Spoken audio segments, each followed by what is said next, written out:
আপনার বক্তব্য আল্লাহ ভরসা অনেক শুনেছি। মোবাইল চালু যদি করি আল্লাহ ভরসা, তাহলে শুনতে পাই আপনার আল্লাহ ভরসার একটা বক্তব্য আমাদের মনে আছে।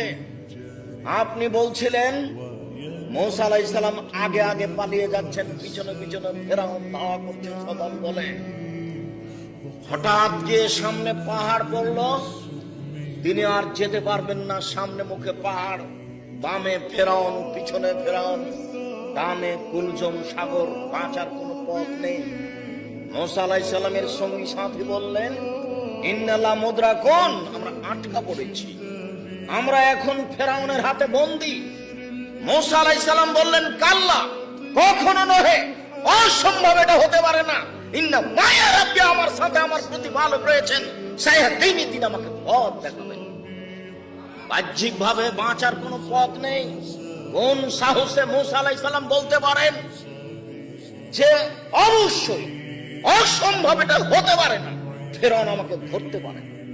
বাহ্যিক ভাবে বাঁচার কোনো পথ নেই, একমাত্র আল্লাহর উপরে ভরসা করে মুসা আলাইহিস সালামের কথা বলেন।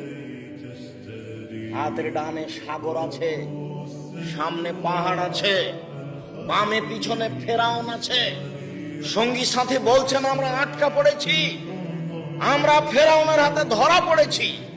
তখন মুসা আলাইহিস সালাম বলছেন, কাল্লা, কখনো নহে, অসম্ভব, এটা হতে পারে না। ইন্না মায়া রাব্বি, আমার সাথে আমার প্রতিপালক রয়েছেন, সায়াহদিনী, তিনি আমাকে পথ দেখাবেন। আব্দুর রাজ্জাক সাহেব, এরপরও কি আমি আল্লাহ ভরসা বুঝলাম? আপনি যেটা বললেন সেটা আমার মনে আছে, কিন্তু আমি কি আল্লাহ ভরসা বুঝলাম?